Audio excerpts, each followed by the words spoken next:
यो ब्रह्माणं विदधाति पूर्वं यो वै वेदांश्च प्रहिणोति तस्मै तंहदेवमात्मबुद्धिप्रकाशं मुमुक्षुर्वै शरणमहं प्रपद्ये।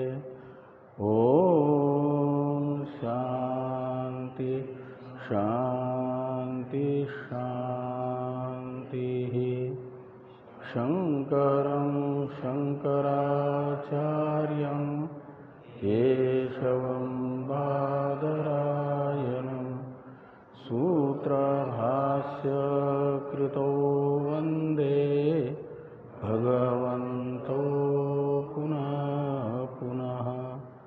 ईश्वरो गुरुरात्मेति मूर्तिभेदविभागिने व्योमवद्व्याप्तदेहाय दक्षिणामूर्तये नमः। ओम शांति शांति शांति।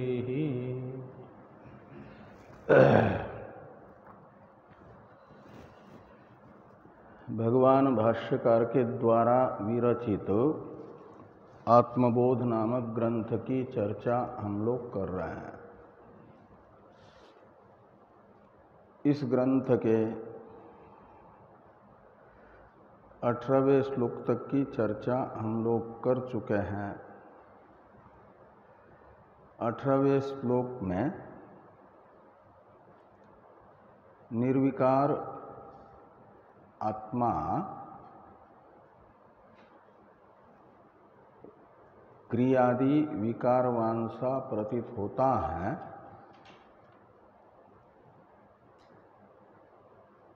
वह अपने स्वरूपतः निर्विकार होने पर भी विकारी सा क्यों प्रतीत होता है? इस प्रश्न का उत्तर देते हुए दृष्टांत बताया चंद्रमा का। तो और चंद्रमा जैसे जिस गति से बादल दौड़ते हैं उस गति से नहीं दौड़ता, लेकिन चंद्रमा और हमारे दृष्टि के बीच में जो आए हुए बादल हैं वे तेज हवा से जब दौड़ते हैं तो उपाधिभूत बादलों का धावन रूप जो व्यापार है वह आरोपित होता है न धावने वाले चंद्रमा पर। तो उस समय चंद्रमा के ओर देखने वाली दो दृष्टि है।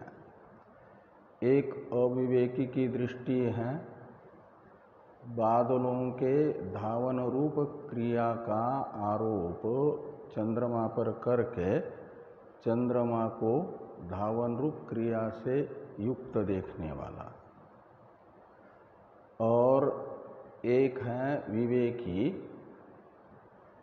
वो देखता है उपाधि की धावन रूप क्रिया उपाधिभूत बादलों में है और चंद्रमा धावन रूप क्रिया से वस्तुतः रहित ही है। एक ही समय में चंद्रमा वस्तुतः बादलों के पहले जैसा था ऐसा ही बादलों के रहते हुए भी है, लेकिन बादलों के रहने से उनके धावन रूप व्यापार से युक्त सा प्रतीत हो रहा है। ये दृष्टांत है। ऐसे दार्ष्टान्त में जो दर्शनादि व्यापार हैं वे रूप ग्रहणादि को कहा जाता है दर्शनादि व्यापार। वे हैं उपाधिभूत शरीर, इंद्रिय, मन, बुद्धि के व्यापार। व्यापार यानी प्रवृत्तियाँ, क्रियाएं, और प्रतीत होती हैं जो वस्तुतः दर्शनादि क्रियाओं से रहित निर्विकार आत्मा है, उसमें अधावत चंद्रमा में उपाधिगत धावन क्रिया का आरोप करके धावन सा प्रतीत हो रहा है, जैसे ऐसे व्यापारी सा प्रतीत होता है अव्यापारी आत्मा। यह बात 18वें श्लोक में समझाई गई। अब 19वें श्लोक से आगे वाले ग्रंथ का विचार प्रारंभ होना है। तो ये एक दूसरी आशंका है जिज्ञासु के चित्त में। वेदांत मत में तो चेतन कितने हैं? हाँ? एक है, वो है आत्मा। और अनात्मा से कौन है जो चेतन है? अनात्मा से कोई है चेतन? नहीं है। लेकिन अनात्मा में जब आदि भौतिक और आध्यात्मिक विभाग करते हैं, तो आदि भौतिक विभाग में ये पृथ्वी आदि होते हैं, घटादि पदार्थ आदि भौतिक है। और आध्यात्मिक है स्थूल शरीर, सूक्ष्म शरीर, कारण शरीर, और ये आध्यात्मिक उपाधि है, इसलिए इनको अध्यात्म कहा जाता है। आध्यात्मिक आत्मा की अध्यात्म है आत्मा, और आध्यात्मिक उपाधि है यानी आत्मा की उपाधि है शरीर त्रय कहो या कोश पंचक कहो, आत्मा की उपाधि है। जैसे अधिभूत जगत घटादि जड़ है, ऐसे आध्यात्मिक जो उपाधि जगत है जड़ ही है। आत्मा की उपाधि शरीर से लेकर के बुद्धि तक, अविद्या तक, अनात्मा होने से, दृश्य होने से, और स्थूल शरीर, सूक्ष्म शरीर भौतिक होने से भौतिक घटाती की तरह जड़ है। भूत स्वयं जड़ है तो उनका परिणाम भी जड़ ही होगा। लेकिन आध्यात्मिक जो उपाधि हैं शरीर आदि, इन्हें आप व्यवहार में चेतन कहते हैं। घटादि में और आप में यानी शरीर त्रय रूप उपाधि से युक्त जो आप हैं, आपकी उपाधि भी है, शरीर को ही अहम माना जाता है, विद्यावस्था में अहम अर्थ माना जाता है। तो ये जो शरीर आदि है, इन दोनों में अंतर है कि नहीं? घट को चींटी काट लें, आपको भी काट लें, काटेगी आत्मा को कि शरीर को? तो वेदना घट को होती है क्या? शरीर को होती है। तो दोनों में अंतर है ना। वेदना चेतन को होती है। इसका अर्थ है चींटी काटने पर होने वाली वेदनादि का अनुभव करने वाला शरीर, और जिसको वेदना से चींटी आदि के काटने से वेदनादि का अनुभव नहीं हो रहा है, वह घट, दोनों में अंतर है। तो व्यवहार में आप घट को कहते हो जड़, आत्मा और शरीर आदि को कहते हैं चेतन। तो दो भौतिक होने से जड़ होता हुआ भी इसमें व्यवहार अवस्था में चेतनत्व कैसे प्रतीत हो रहा है? पहले था कि आत्मा निर्विकार है, उसमें विकार कैसे प्रतीत हो रहा है, ये प्रश्न।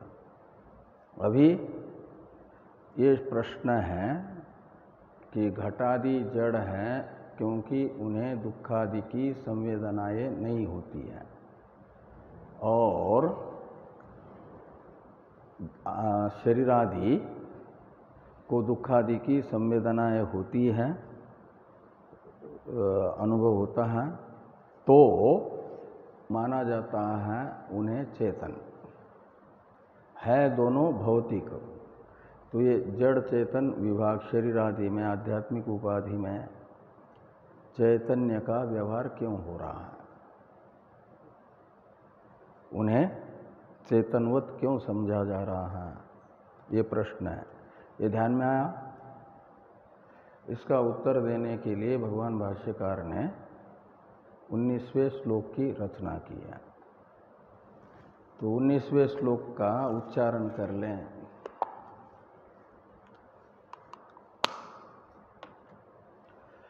आत्मचैतन्यमाश्रित्य देहेन्द्रियमनोधियः स्वकीयार्थेषु वर्तन्ते सूर्यालोकं यथा जनाः।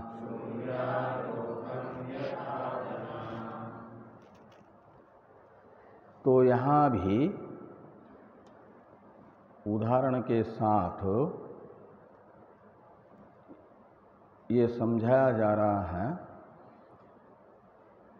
कि देह इंद्रिय जड़ होते हुए भी चेतन से क्यों प्रतीत हो रहे हैं।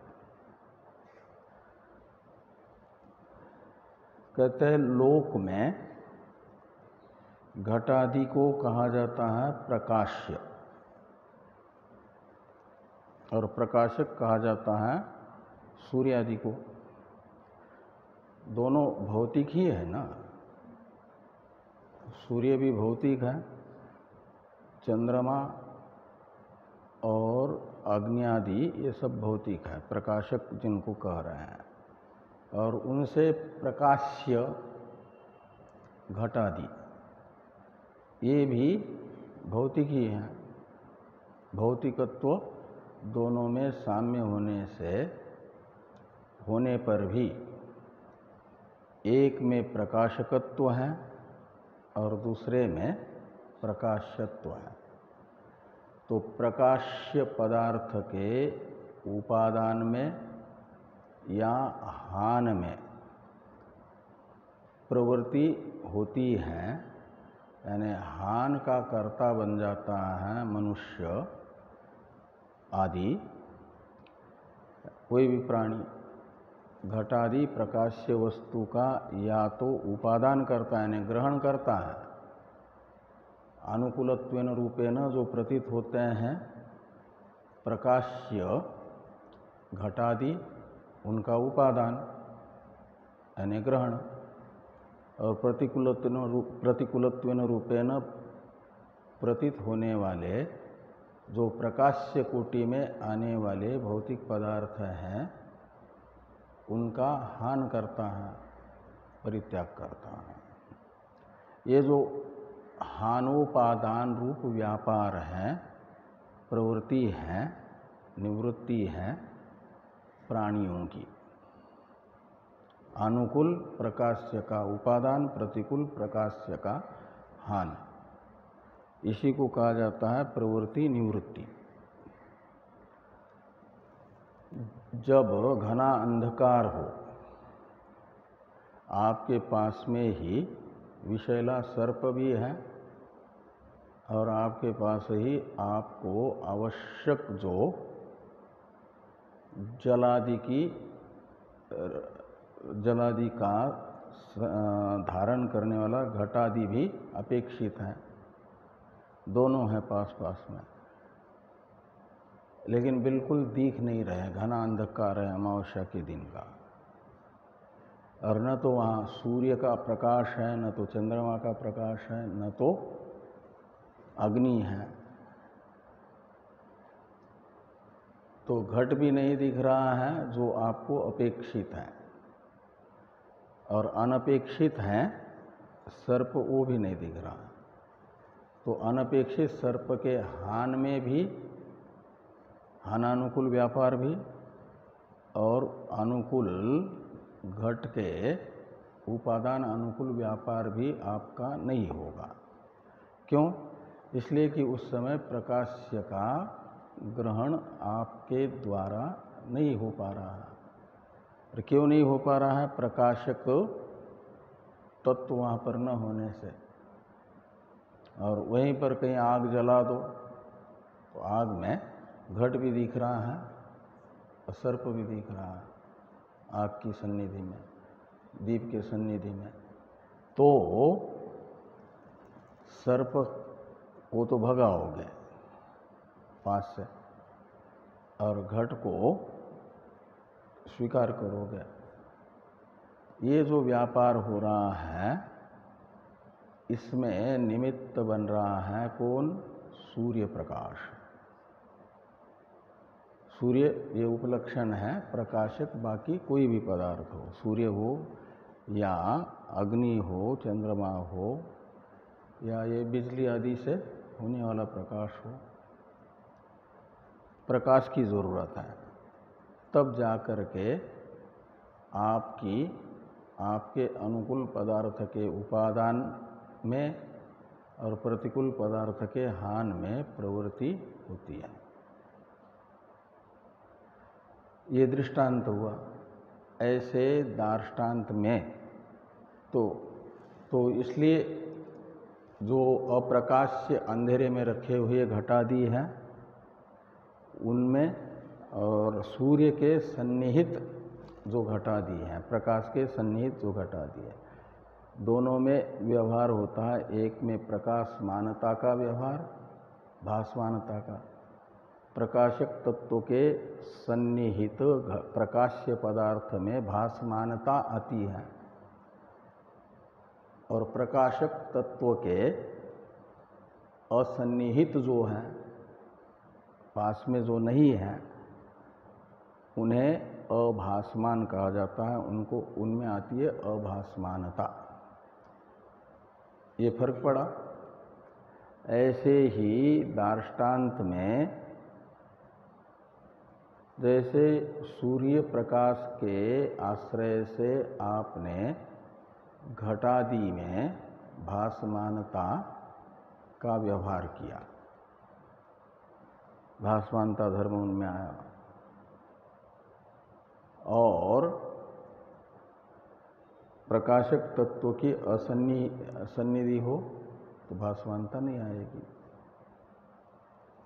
तो व्यवहार में जो अंतःकरण है, यदि भी एक मूल जो आत्मा है वो तो सर्वत्र है, लेकिन पहले कहा था अंतःकरण में ही सामर्थ्य है चेतन का प्रतिबिंब ग्रहण करने का।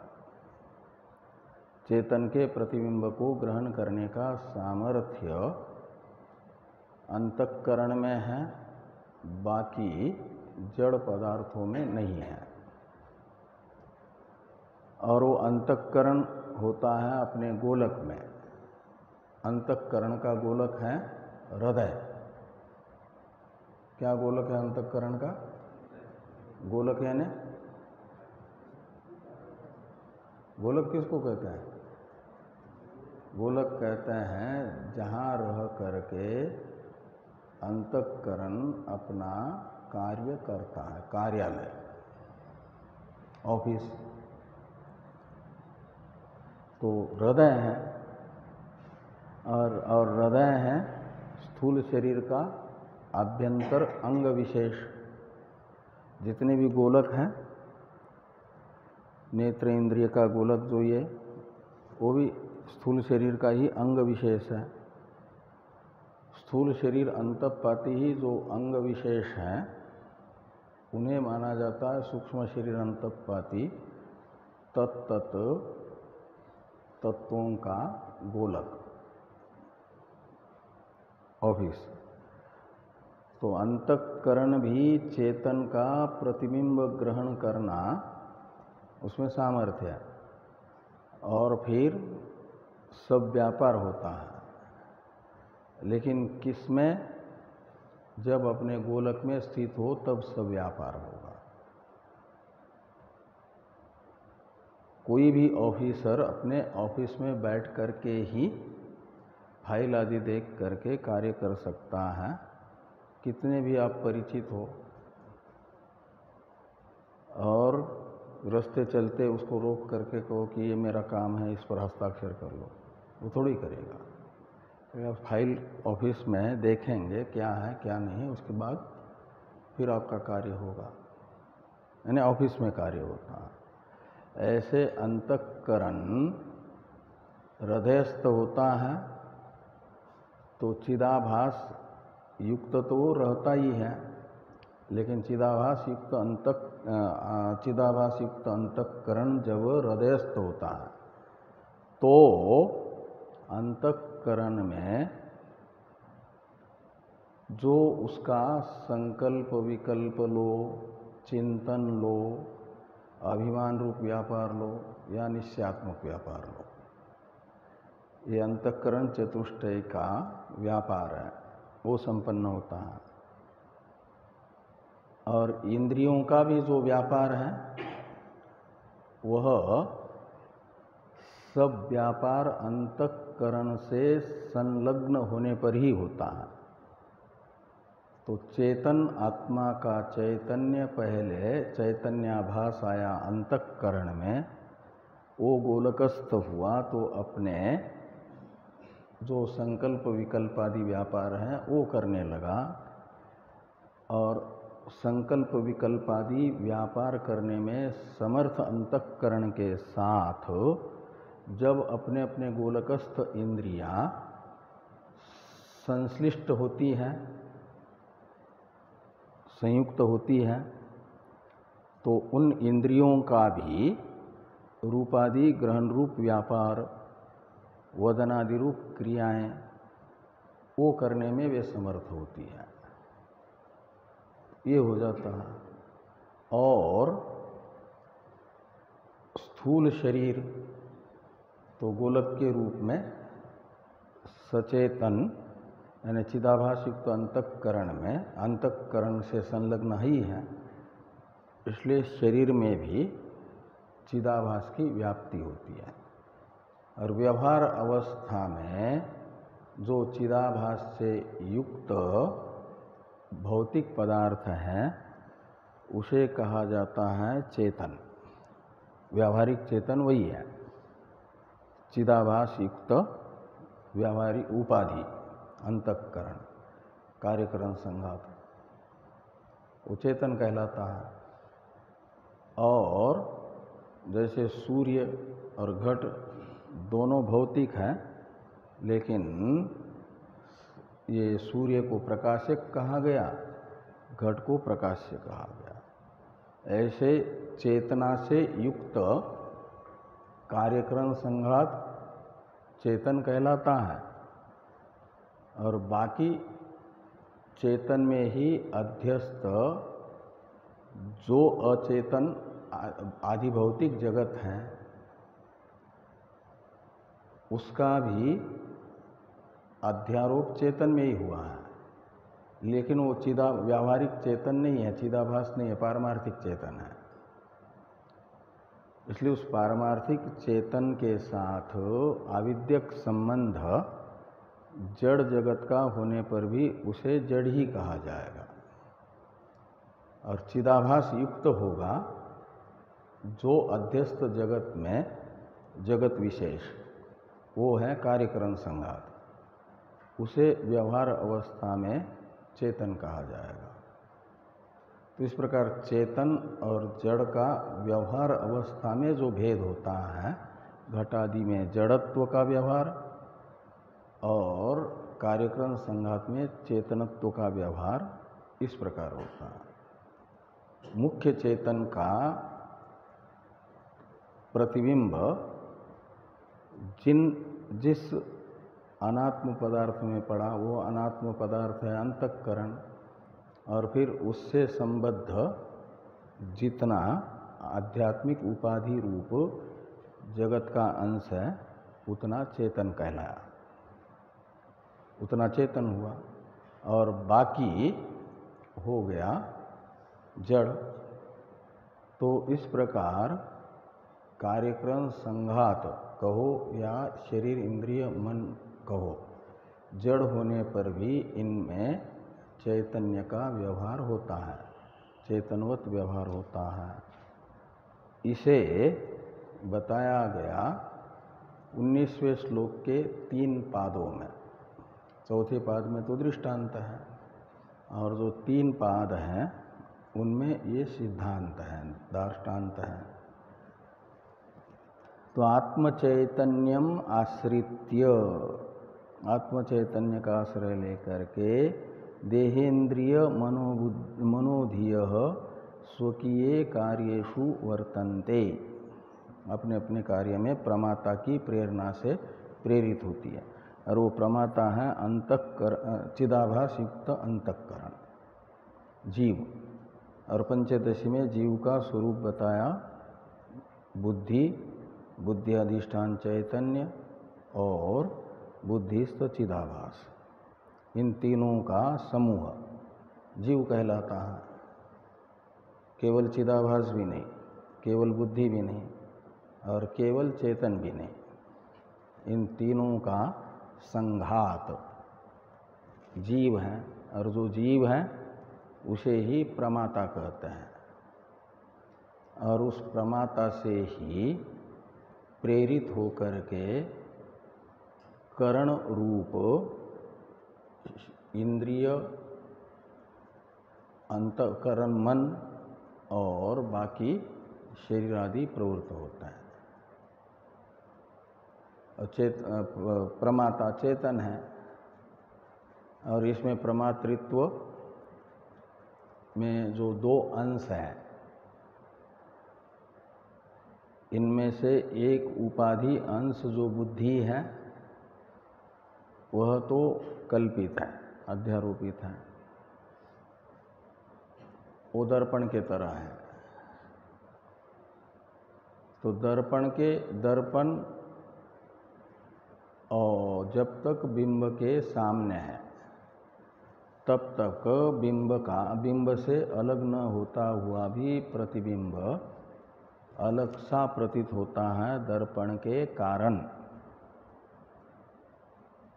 नहीं तो वो अलग नहीं है।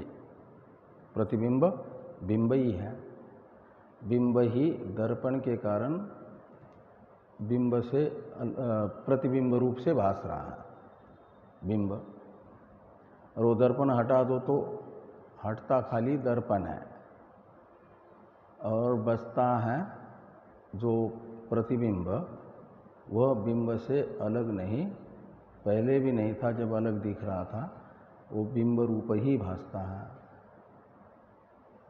ऐसे वास्तविक जो बिंब रूप आत्मा है उसी में अनेकता सी प्रतीति, उसकी उपाधिभूत जो आध्यात्मिक उपाधिभूत कार्यक्रम संघात है वो भिन्न भिन्न है।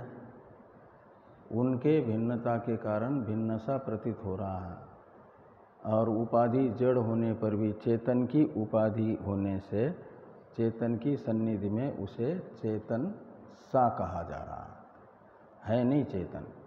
इसलिए गीता के 15वें अध्याय में 3 पुरुष बताए हैं ना। कितने पुरुष हैं? 3। 2 हैं उपाधि, वास्तविक पुरुष तो एक ही है जिसे पुरुषोत्तम कहा जाता है, और उस पुरुषोत्तम की उपाधि 2 है। इसलिए उन्हें कहा गया उपाधि के, पुरुष की उपाधि होने से पुरुष के तरह पुरुष। तो द्वाविमो पुरुषो लोके क्षरश्चाक्षर एव च। तो एक क्षर पुरुष है, एक अक्षर पुरुष है। क्षर शब्द का अर्थ है कार्य, अक्षर शब्द का अर्थ है कारण। तो कार्य उपाधि, कारण उपाधि जो वास्तविक पुरुषोत्तम है, आत्मा है, उसकी होती है। कारण उपाधि है कारण शरीर, और क्षर शब्द से लेना सूक्ष्म शरीर और स्थूल शरीर। उसके क्षर पुरुष के अवान्तर दो भेद, क्षर पुरुष यानी कार्य उपाधि, सूक्ष्म कार्य उपाधि, स्थूल कार्य उपाधि।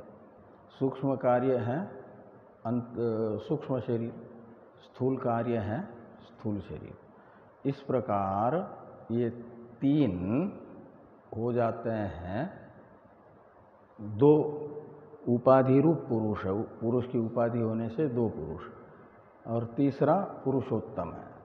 वो पुरुषोत्तम और परमात्मा अलग अलग नहीं है, एक ही है। पुरुषोत्तम का ही नाम है परमात्मा, परमात्मा का ही नाम है पुरुषोत्तम।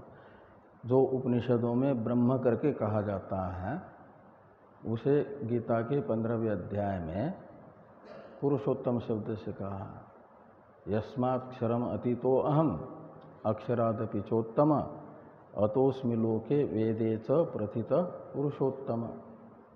क्षर उपाधि यानी स्थूल सूक्ष्म कार्य शरीर से अतीत हूँ, क्षरम अतीतः। कौन? अहम, भगवान कृष्ण कह रहे हैं। और अक्षरादपि चोत्तम यानी अक्षर से भी अतिरिक्त हूँ, कारण उपाधि से भी अतिरिक्त हूँ।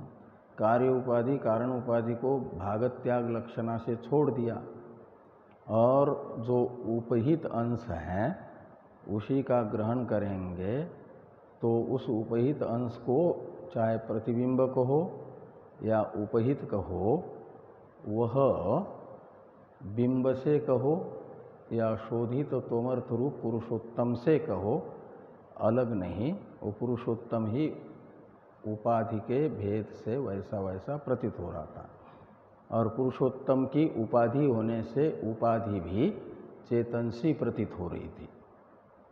इसे यहाँ पर कहा आत्मचैतन्यम आश्रित्य, आत्मचैतन्य का आश्रय लेकर के शरीर इंद्रिय मन बुद्धि क्या करती हैं? तो स्वकीय अर्थेषु वर्तन्ते, अपने अपने विषयों में प्रवृत्त होता है।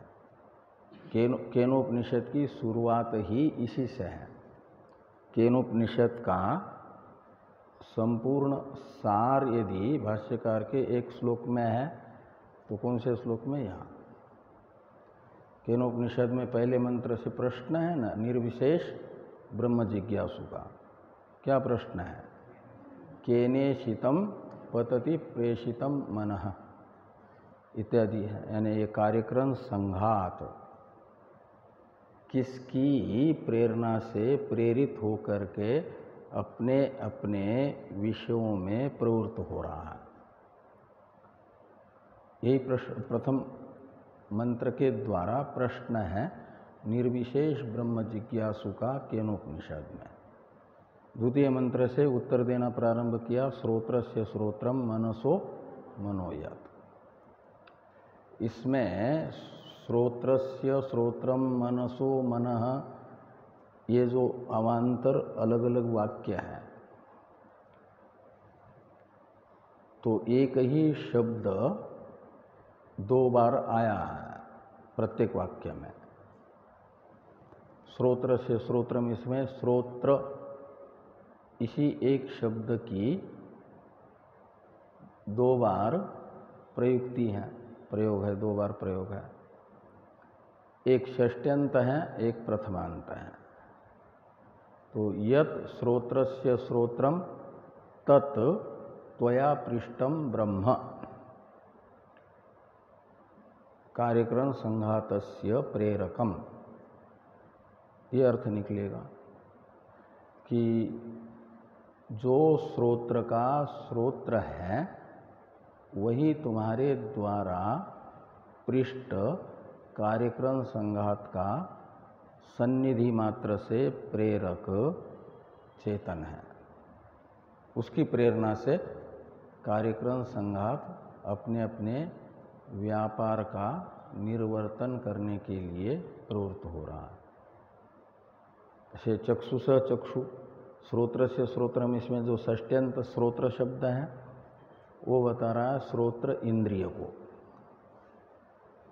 और प्रथमांत श्रोत्र शब्द है वो बता रहा है जड़ श्रोत्र इंद्रिय में जिसकी सन्निधि मात्र रूप प्रेरणा से अपने श्रवण रूप व्यापार का संपादन करने का सामर्थ्य आता है, जो श्रोत्र इंद्रिय शब्द ग्रहण रूप अपना व्यापार कर पाती है, जिसकी सन्निधि मात्र से, उसे श्रोत्रम इस प्रथमांत पद से लेना।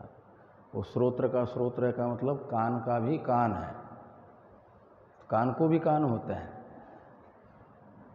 तो कान को भी कान होते का मतलब यहाँ अर्थ तो सीधा सीधा ऐसे ही निकल रहा है, वाच्यार्थ देखेंगे तो, लेकिन तात्पर्य अर्थ है कि श्रोत्र इंद्रिय में शब्द ग्रहण करने का सामर्थ्य जिससे आता है, वह चेतन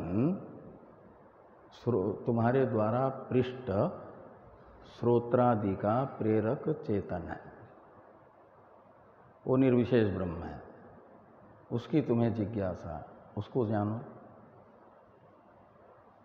ऐसे चक्षु का भी जो चक्षु है, आँख का भी आँख है, का मतलब आँख में रूप ग्रहण करना रूप जो व्यापार हो रहा है, रूप व्यापार करने में समर्थ हो रही है नेत्रेंद्रिय, जिसकी सन्निधि मात्र से उसे तुम्हारे जिज्ञास्य ब्रह्म के रूप में समझना। ऐसे प्रत्येक का,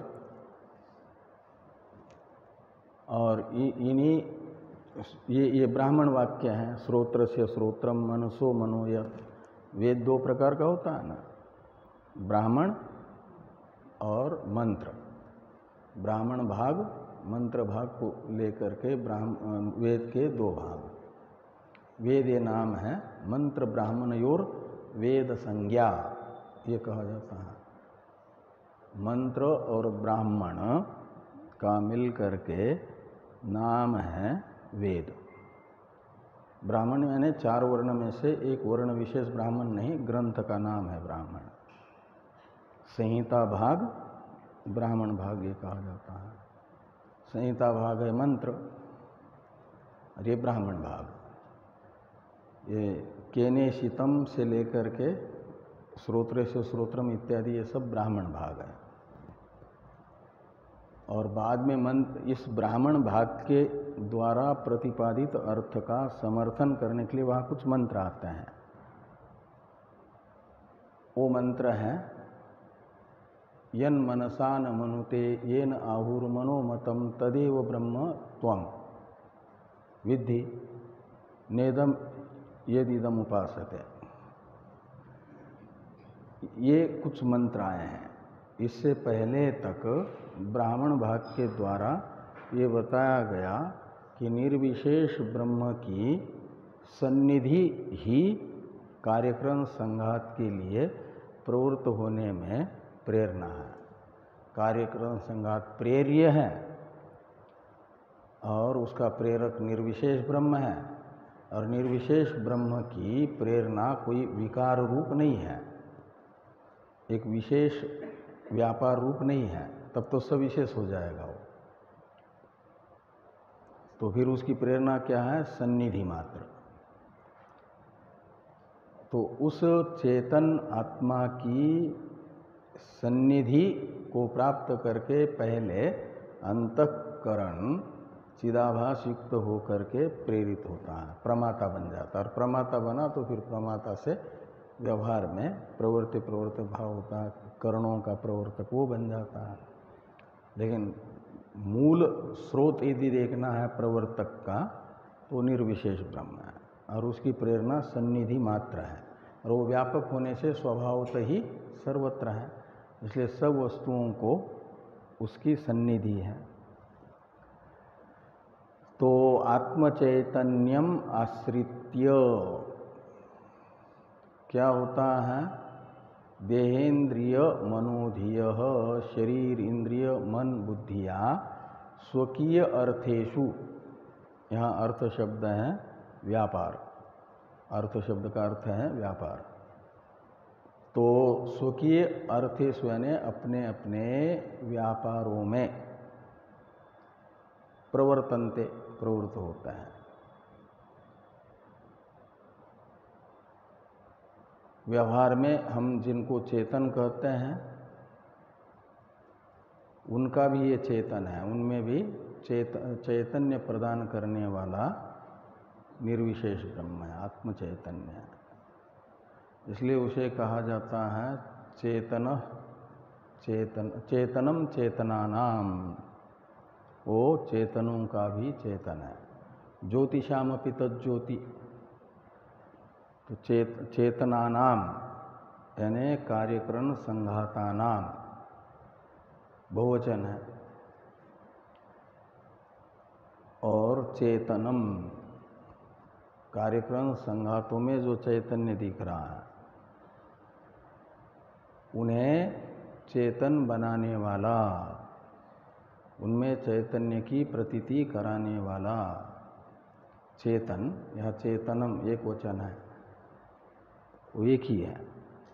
84 लाख प्रकार के कार्यक्रम संघात जो हमें चेतन से प्रतीत हो रहे हैं उनमें चैतन्य रूपता का निमित्त अनेक नहीं है, एक चेतन है। ज्योतिषाम इस षष्ठ्यंत पद से भी चेतनानाम शब्द से जिनको लिया जा रहा था कार्यक्रम संघातों को, उनकी ज्योति है, यानी उनमें चैतन्य का संपादक है। जैसे सूर्य चंद्रमा में प्रकाश का संपादक है, चंद्रमा का अपना कोई प्रकाश नहीं है, सूर्य से प्रकाश प्राप्त करके अपने प्रकाश से जगत को प्रकाशित करता है। ऐसे वस्तुतः आत्मा की उपाधिभूत कार्यकरण संघात भी चेतन नहीं है, अपितु चंद्रमा के तरह है। चंद्रमा अप्रकाशमान है और वो आदित्य से प्रकाश प्राप्त करके फिर प्रकाशक बन करके जगत को प्रकाशित करता है। तो चंद्रमा से प्रकाशित होने वाला जगत भी माना जाएगा सूर्य से ही प्रकाशित हो रहा है, माध्यम चंद्रमा है। ऐसे ही जो चिदाभास से प्रकाश चैतन्य सा हुआ कार्यक्रम संघा, उसे चित्त से ही चेतन सा प्रतीत हो रहा है, ऐसा माना जाएगा। इस दृष्टि से आत्म चैतन्यम आश्रित्य का मतलब है आत्म चैतन्य के निमित्त से ही शरीर इंद्रिय मन बुद्धि अपने अपने व्यापार करने में समर्थ होती है, अपना अपना व्यापार करने में प्रवृत्त हो रही है। उनका व्यापार है प्रवृत्ति निवृत्ति और उसका फल है हान उपादान। प्रवृत्ति का फल है उपादान, निवृत्ति का फल है हान। अब 20वें श्लोक के द्वारा भी एक आशंका को दूर करना है। कहते हैं आत्मा यदि निर्विशेष है और उसे आप वेदांती बताते हो षड्भाव विकारों से रहित, उसमें जो जन्मादि विशेषताएं हैं वो भी नहीं, क्रियारूप विशेषता भी नहीं, कोई विशेषता नहीं है, बिल्कुल वो विशिष्ट है ही नहीं, वो सामान्य ही है। सामान्य होने से भीड़ में कहाँ है पता ही नहीं चलता, सामान्य। और प्रधानमंत्री आ जाए तो लाखों की भीड़ हो जाए, करोड़ों की भीड़ हो जाए, लेकिन वो विशिष्ट व्यक्ति दिखता है।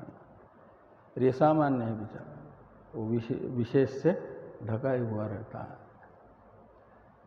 तो ये जो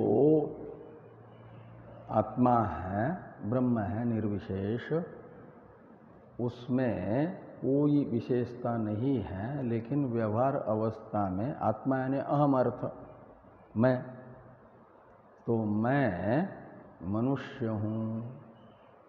और शरीर का जिस दिन जन्म हुआ तो याद रहती है तारीख, ये मेरा जन्मदिन है का मतलब मेरा जन्म हुआ। जैसे जैसे वर्ष बीतते जाते तो मैं इतने वर्ष का हुआ। और शरीर का जो रंग रूप होगा, आकार प्रकार होगा, मैं गोरा हूँ, मैं काला हूँ, मैं पुरुष हूँ, मैं स्त्री हूँ, मैं युवा हूँ, मैं वृद्ध हूँ, ये सारी विशेषताएं आत्मा में अहम अर्थ में प्रतीत हो रही है। और आप कहते हो कि अहम आत्मा, अहम अर्थ जो है सारी जन्मादि विशेषताओं से रहित है। तो ये विशेषताएं कैसे प्रतीत हो रही है फिर? ये एक प्रश्न हुआ जिज्ञासु के मन में। इसका उत्तर देने के लिए 20वें श्लोक की रचना की। तो 20वें श्लोक का उच्चारण कर लें। देहेन्द्रिय गुणान कर्मा न्यमले सच्चिदात्मनि अध्यस्यन्त्य विवेकेन गगने नीलिमादिवत।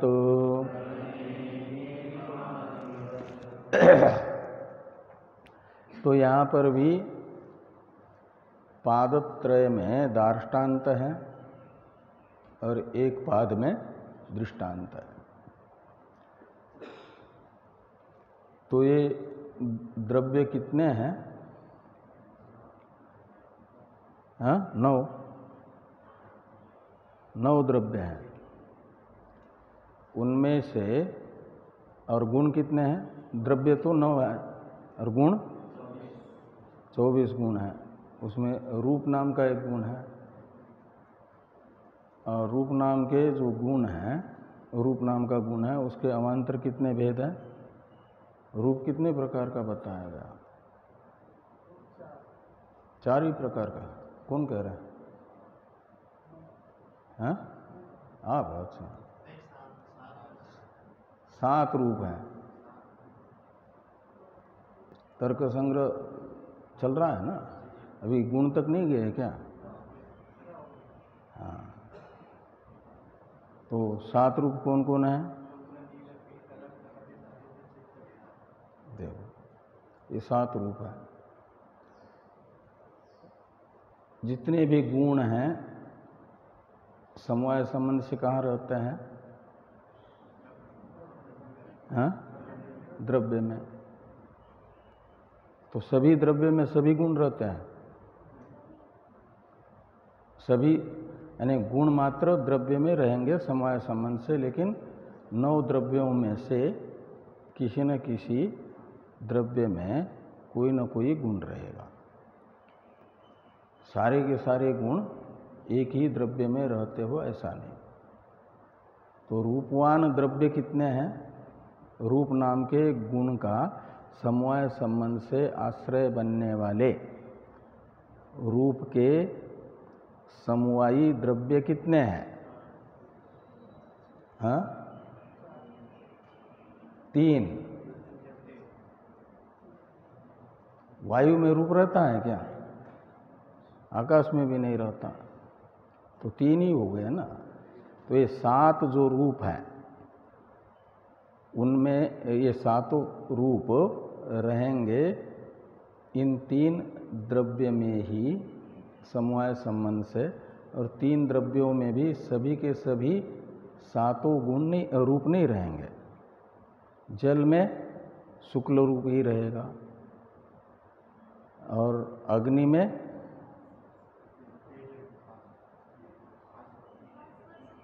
भास्वर शुक्ल तेज में, और जल में सामान्य शुक्ल, और बाकी पृथ्वी में 7 रूप मिलेंगे।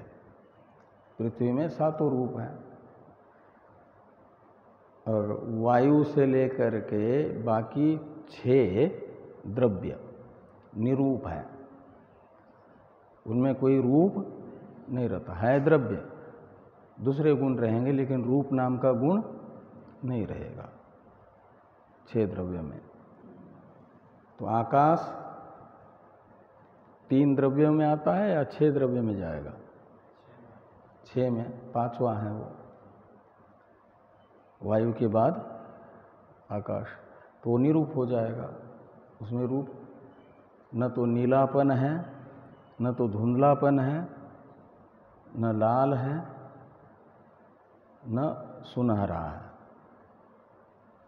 लेकिन सुबह सुबह सूर्योदय के समय देखो तो लाल सा प्रतीत होता है आकाश, सूर्यास्त के समय भी, और कहीं कहीं सुनहरा सा प्रतीत होता है। और ऐसे मध्याह्न में देखो तो बादल वगैरह ना हो तो नीला आकाश प्रतीत होता है। तो आकाश में लाल रूप भी प्रतीत हो रहा है, नीला रूप भी प्रतीत हो रहा है, सुनहरा रूप भी प्रतीत हो रहा है। और आकाश में तो कोई रूप रहता नहीं है, तो आकाश में ये रूपवत्ता की प्रतीति भ्रांति है। जैसे हमारे नेत्र में गोलाकारता है, वो जो जिससे देखते हैं नेत्र इंद्रिय का ये पूरा का पूरा गोलक नहीं है, जो अंदर कठपुतली है। क्या कठपुतली कहते हैं? वो अंदर की जो पुतली सी है, कठपुतली तो काठ की पुतली को कहा जाता है, लेकिन अंदर जो छोटी सी पुतली सी है गोल, उसका वो गोलाकार है। उसमें अतीन्द्रिय जो नेत्र इंद्रिय है वो रहता है, वो तो शक्ति रूप है। और उसका वो आकार गोल होने से, आकार एक निश्चित दूरी के बाद में आकाश ऐसा दिखता है गोलाकार, और उल्टी कढ़ाई की तरह भी दिखता है, आकार भी दिखता है। ऐसा लगता है कि एक निश्चित दूरी पर एक उल्टी की हुई कढ़ाई जैसे ऐसी होती है, जितना उसका व्यास होगा उतना फिर वो जमीन पर टिका हुआ और बीच वाला भाग उठा हुआ, ऐसे आकाश वैसा भी दिखता है। और नीलापन जो उसमें है वो आकाश में आरोपित होता है निश्चित दूरी पर आकाश। यद्यपि आकाश में कोई रूप नहीं है, वो औपाधिक नीलापन प्रतीत हो रहा है। ऐसे मलिन आकाश प्रतीत होता है। आकाश का कोई धूल के साथ संसर्ग नहीं होता, लेकिन हवा के साथ उड़ी हुई धूल का आरोप आकाश में करके आकाश मलिन है। आकाश में तलता की भ्रांति है, उल्टी रखी हुई कढ़ाई जैसे निश्चित दूरी के बाद बीच में उठी हुई दिखती है, फिर ज़मीन पर टिकी हुई दिखती है। ऐसे लगता है कि इतनी बड़ी कढ़ाई है जिसमें पूरी पृथ्वी आ जाए, संसार आ जाए। तलने के लिए उसको पकौड़ी की तरह संसार को एक भगवान ने आकाश रूपी कढ़ाई बनाई, उल्टी डाली है साफ करके। ये तलता की भ्रांति। नहीं तो आकाश उतने दूरी पर जा कर के देखो तो वहाँ ऊंचा उठा हुआ दिखेगा, यहाँ दिखेगा कि पृथ्वी पर टिका हुआ। तो ये तलता मलिनतादि की भ्रांति आकाश में जैसे आरोपित है, ऐसे ही यहाँ पर बताया जा रहा है 3 पादों में 20वें श्लोक के जो वस्तुतः निर्विशेष आत्मतत्व है, जन्मादि मलों से रहित आत्मतत्व है, उसमें जन्मादि विकार जो उपाधि के धर्म हैं, जैसे नीलापन आदि उपाधि के धर्म हैं वो आकाश में आरोपित हुए, ऐसे जन्मादि शरीरादि उपाधि के धर्म आकाश में आरोपित करके आत्मा में आरोपित करके आत्मा सजन्मा है, जन्मरूप धर्म वाला है, उमरती है इत्यादि व्यवहार किया जाता है। इसे पादत्रय में बताया गया है। इसकी चर्चा हम लोग करते हैं कल। ओम पूर्णमदः पूर्णमिदं पूर्णात् पूर्णमुदच्यते पूर्णस्य पूर्णमादाय पूर्णमेवावशिष्यते। परिशिष्यते। ओम शांति शांति शांति। शंकरं शंकराचार्यं केशवं